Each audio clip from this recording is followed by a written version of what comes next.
Hello, RE out there. I'm Mark with Homebrew Fever Dreams, and we're back with more from our very own Rune Queen of Oblivion, Path of the Chained Soul Barbarian. Hi there, everyone. Sadly for now, this is my last subclass I've made with the Bearded Russian. We'll get more. Yeah?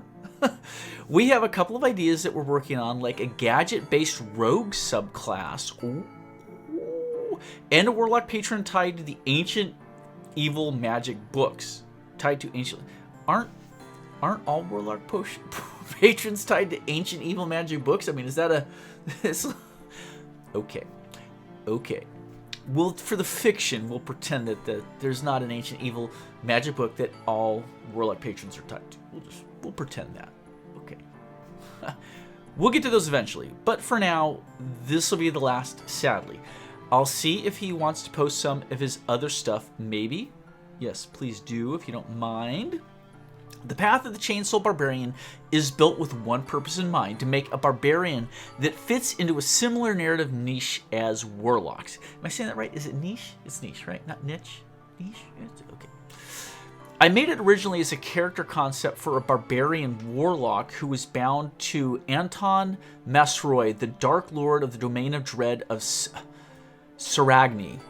It created a pretty cool idea of him sending out bounty hunters to capture prisoners that had escaped from his prison in return for their own freedom. But that's another story. By all means, any actual stories you folks have, please write them, share them here on the r/Homebrew Fever Dreams, and I will just read them. Story, horror story, whatever. That's all good to me. It sounds like a great story. Chained Soul Barbarians are born from this concept, and I'm quite proud of how it turned out. The name comes from the idea of their souls being chained to whoever they are bound to. All right, let's get started, shall we? Path of the Chained Soul Barbarian. Few barbarians who walk this path do so willingly, unlike their zealot comrades who throw themselves into battle fueled by their own belief. Barbarians of the Chained Soul are more often those who have been cursed, forcibly indebted, or otherwise deceived or cajoled into service of a mysterious and often sinister power. Regardless of how suspect the circumstances, these grim warriors have learned to turn the dark magic which permeates them to their advantage, wielding a cursed power as easily as crushing blows to fell their enemies. I'll tell you one idea I could see for why an otherwise noble barbarian would become chained and cursed is for the sake of the soul of one of their ancestors, a near close family member who has fallen into shame. Their soul is in, purgatory with their deity.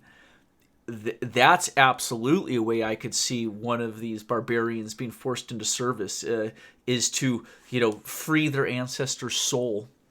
Their sister or something dies, their brother, mother, father dies in combat, and are going to go to the hell equivalent for their, the faith of their tribe.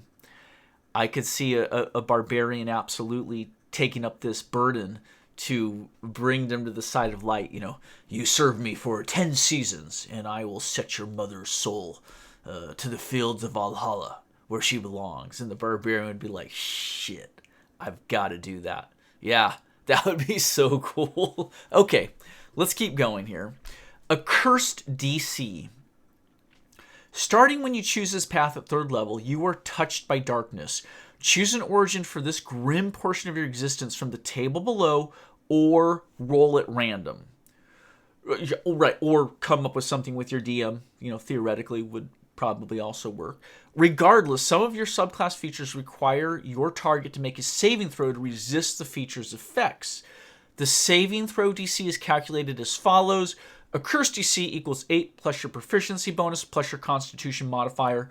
Pretty boilerplate on that. As for all spell saves, it's just constitution based, which is really handy for a barbarian. So we have 8 options here. We'll just go through them real quick for flavor. An ancestor of yours made a desperate bargain with a mysterious entity in exchange for a favor in the distant future. And that kind of ties in with what I was saying about like a soul, stuck in purgatory thing, ish. You found yourself entangled with a Dark Lord from Ravenloft who has manipulated your life to press you into service. It happens. It happens to all of us at some point. Yeah.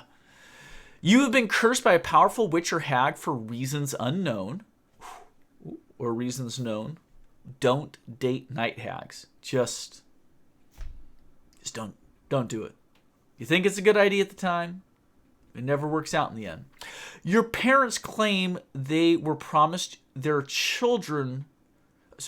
Your parents claim they were promised their child would know great power by a fortune teller on the eve of your birth. Oh, yeah. I like that. Long ago, a bitter rival vowed that great doom would befall your family. You met a man dressed in black at a crossroads. You don't remember what he asked for, but you've heard faint whispers ever since. These are good. As a child, you stumbled upon a dark ritual being instantiated.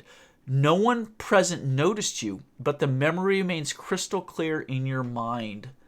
The ritual playing out. Oh my gosh.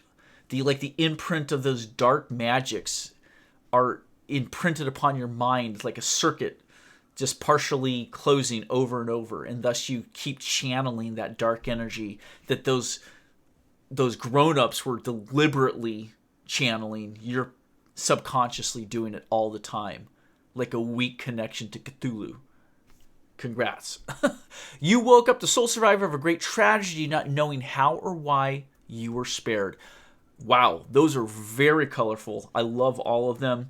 And as I was saying earlier, you can always work out with your GM, but you could also take any of these 8 ideas and then add a bit of color or slightly diverge from them, coming up with your own themes. But yeah, what a myriad of wonderful ideas there. And I like some of these, like with a lot of them don't specify. It is the mystery oftentimes that makes it better. You don't know why you were spared from the great tragedy. And that becomes a plot hook for your DM to work with you through. So oftentimes it's very important when you are doing your character creation and your background to have mysteries even from yourself as the player. Things that your character doesn't know, things that you as the player don't know. And that will greatly enrich the tapestry of your character's journey within the world that your DM is spinning for you. So don't answer every question. That's just good fiction advice in general, folks. Okay. Ire of the Condemned. At 3rd level, the emotions of your rage cause your cursed nature to boil over from you and spread to others. Once per turn, when you hit a creature with a melee attack, you expend a bonus action to attempt to inflict the target with a minor curse. The target must make a wisdom saving throw against your accursed DC or suffer one of the following effects. So although your DC is based off of Constitution, your opponents resist via their wisdom, which is pretty common. A lot of wisdom saves out there. The target is blinded. You choose one of these 5, folks. The target is blinded. Super effective. The target's AC is reduced by 0. Reduced by 2. Good. That equates to about a 10% more likelihood they're going to get hit. So not super powerful. Probably not as good as the blinded thing. The target has disadvantage on strength checks and strength saving throws. The target has disadvantage on dex checks and dexterity saving throws. Question for me as a DM, other DMs, I don't know the answer. Attack rolls based off of your strength and your dexterity, are those strength and dex checks? They must be, right? So if you curse somebody, curse their strength, and they are making melee attacks with their club or their sword or their axe based on strength, they have disadvantage on those attack rolls? Because otherwise it just doesn't have enough function within combat. Unless you're going to, grapple them or something. Crud, I can't believe I don't know that. I know melee attack rolls are based off of strength or dexterity, but are they considered... Is your attack roll with your great club a strength check?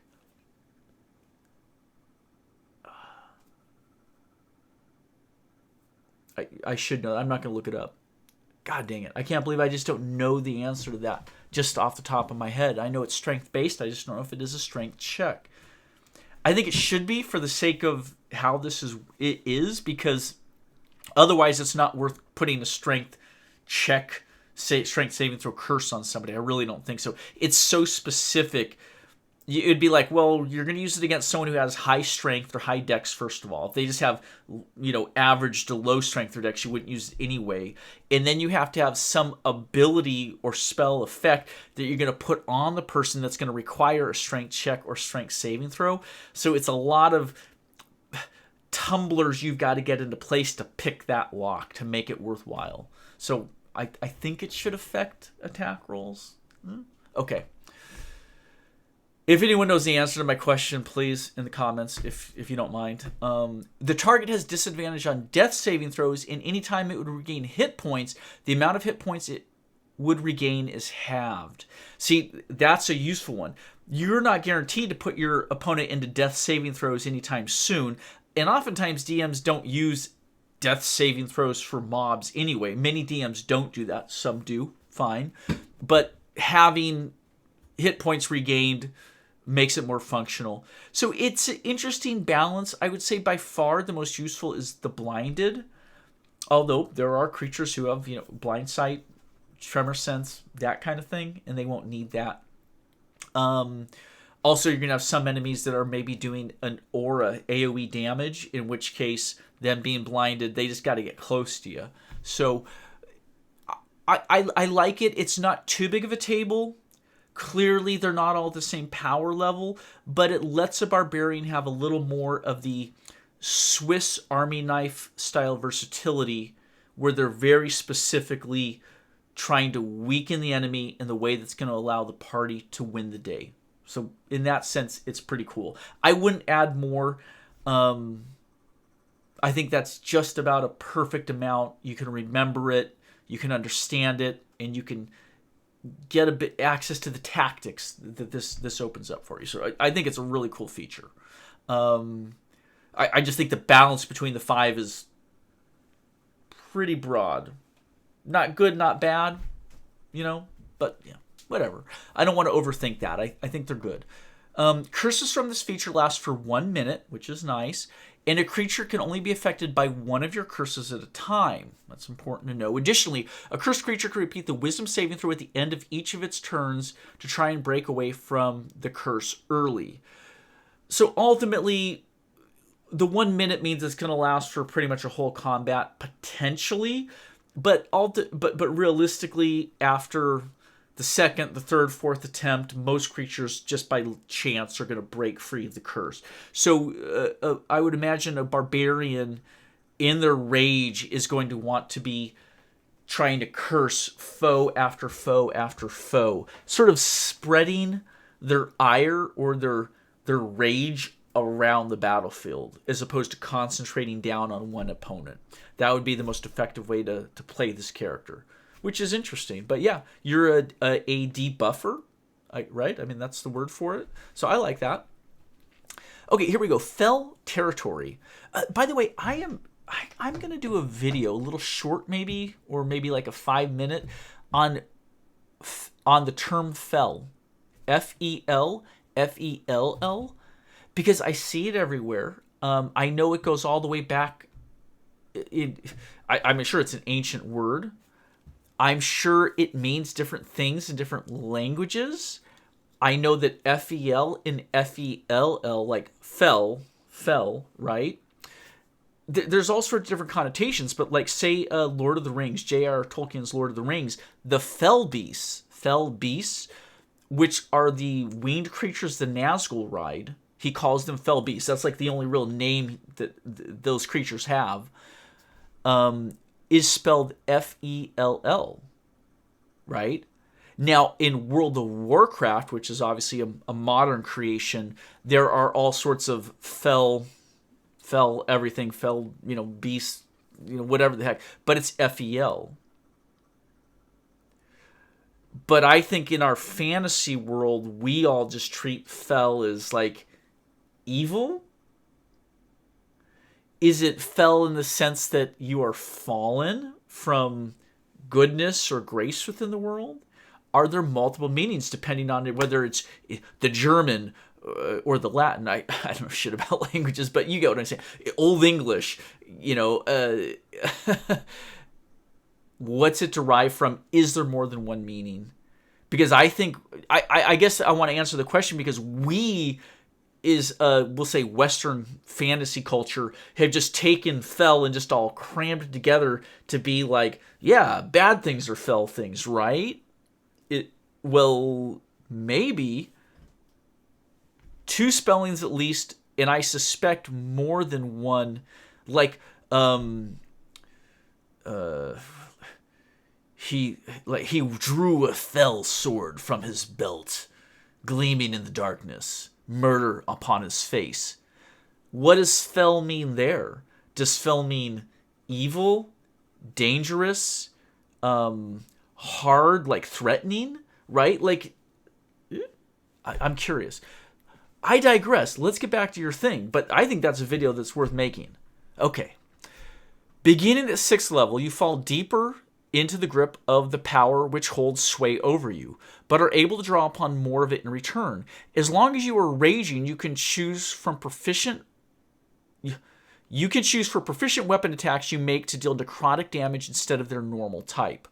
Is she proficient in all weapons as a barbarian? Okay. Okay. That is nice. It essentially allows you to make your what would be a mundane attack, whether or not you got a magical weapon yet. It is now magical, right? If it's necrotic, it is, I think, going to act as a magical attack just by the fact of its damage type. Is that true? Is there mundane fire versus magical fire? Mundane necrotic versus magical necrotic? It's got to be magical in nature. You're slicing somebody and their flesh is immediately, instantaneously dying. It's got to be magical. Okay. Very cool, though. And not very many creatures have resistance to necrotic damage or immunity to it. So I like that a lot. Additionally, you have resistance to necrotic damage. Oh, you, the barbarian, do. Advantage on saving throws against spells and effects that would curse you. Okay, it's a little limited, but not bad. And are immune to possession by any creature that is not the source of Chain Soul Path. Okay. Immunity to possession. Advantage to resist curse. And resistance to necrotic damage. 3 separate things at that level. That's a good place to get that. It won't cover everything, but it'll come in handy probably once or twice during an adventure. It'll benefit your barbarian. So I like that. And yeah, just it will convert your attacks to necrotic. Yeah, draw on a turn, sway them. You can do as much as you want. Yeah, and you can choose to do it or not. Okay. Essence Theft. At 10th level, you're able to siphon the very life of the creature you affect with your dark power. While raging, if you begin your turn with less than your maximum hit points, you can choose as a bonus action to force one creature that is already under the effect of one of your curses to make a Constitution saving throw against your curse DC. Con save, not whiz save. I like that. That gives you more ways to... It broadens the spectrum of creature types that are vulnerable to your curse effects via weak wisdom or weak constitution. So I really like that. On a failure at the end of your turn, you regain hit points equal to half the total damage you dealt to that creature over the course of your turn up to your maximum hit points. Okay. So you got to track that. So you want to use your bonus action at the start of your turn. Where are we at here? You can use a bonus action to force... Okay. At the beginning of your turn... Yeah. So when you start your turn, if you have less than full health, you would want to use your bonus action first thing to trigger this effect. Then you're going to try and deal as much damage as you can to that creature that is bearing one of your curses. So you can't just siphon life off of anyone. You want to go back to, again, you're spreading your curse around, and then you're going to then drain the life off of victims of your curse. But you declare it with the bonus action right away, and then you keep track of the damage you do, divide that in half, you take that in health. Whether you round up or down, usually, your DM's going to tell you which way you do that within your campaign world. We always round down, we always round up, whatever it is. But I like that, and it really allows a raging barbarian to just keep going. That coupled with taking half damage while raging, yeah, that's nice. But it has a couple little limiting factors on it, so it's not an infinite wellspring of hit points. The creature gets the saving throw attempt, and it must already be under the effect of one of your curses. So I think there's a reasonable amount of limits. It's not going to work every turn, but you'll be able to drive through pretty easily, with it and get a lot of health back. So I think that's a very cool effect. And here's our capstone finally. Total Condemnation. By 14th level, you could truly force others to experience the burden you carry. A creature can now be affected by up to 2 of your curses at once. Nice. Mix and match. That's getting potent there. If you can customize the 2 curses you want, say on a BBEG or a mini boss, and really target their weaknesses. Oh, yeah, that's super situationally functional. Though each must be applied individually. Okay, so you've got to keep re-upping them, refreshing one then the other as your target attempts to resist. Question mark. I think I know the answer to this, but based off of how it's worded already, they can make a save throw each turn to resist each curse. I think you would treat them separately since they're different effects, and so they have to resist and resist. They can't just resist once and get rid of both, which benefits the barbarian ultimately, I would say. Just that they can't wipe the table clean with a single save. So I think that answers the question pretty well. You could clarify. I don't think you need to, though. We wouldn't treat any other effect as one wisdom save removes all these different effects. So question answered. Asked and answered. Additionally, once per round, when a creature that you can see within 30 feet of you deals damage to you, you could expend your reaction to force them to make a wisdom saving throw or be afflicted by a curse of your choice. As per your Ire of the Condemned feature. Oh my. So it's a good use for a reaction? So a creature that is relatively close to you, so this won't work on someone with a longbow at 120 feet. You're not going to be able to do this. But yeah, if they're within melee hand-to-hand combat range, they deal damage to you. You essentially just bleed the curse right through their weapon haft back into their body, potentially. They get the wisdom saving throw as per Ire of the Condemned feature. And that also should work well with putting up to 2 curses on an enemy. You should be able to, that would go to the second one. If you've already got a curse on them that you've applied to them through attacking them, they attack you back, you can get that second curse all within a single turn of combat. You can get the 2 curses applied potentially. I like that. All right. And that reaction does not have to be against someone who's already afflicted. So if they go before you in the turn order, you could get that first curse upon them via their turn in your reaction and not have to wait for your turn for that to all go through. So I like that. What an interesting subclass for the Barbarian. I like the theme quite a bit. I wouldn't say it's, well, it's interesting with the melee class type of subclass. There's not a lot of spells to add in there, but no, I think the theme is there. It centers around curses quite a bit. Gosh, you're just a debuff monster. You're just draining the life and the capabilities of the enemy. Like, you live a cursed life to the detriment of your foe. So I like the theme quite a bit. Easy to understand? Yes. I like very much the fact that you've kept the complexity within a very reasonable range. That's I think a big reason a lot of people like to play Barbarians is because they are just a touch less complex than many other classes. So you stayed true to that. Balance, I think so. I think if anything, it might be underpowered. Your class here, like many of the subclasses you do, are not chasing damage dealing. This is not like a crazy, multiples of multiples to, you roll 12d damage and it's explosive and no one's ever rolled that much damage ever. For the most part, Rune Queen doesn't generate subclasses like that, which I appreciate. But yeah, I would say this is like an A-. It might be like a tick below the average power for the subclasses for the Barbarian. But I think if you like the theme, there's no reason to not play it. I don't think it's a detriment. I don't think you're going to hold your party back.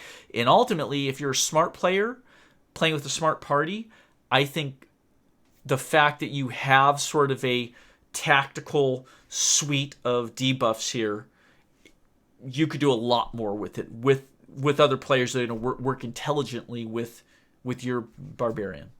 So I like that a lot. Fun. A dark kind of fun. Yeah. it's just like emo Barbarian. I'm doomed to walk through this world always cursed. Woe is me. Where's my mascara? Guy liner. Or girl liner. But yeah. It's good.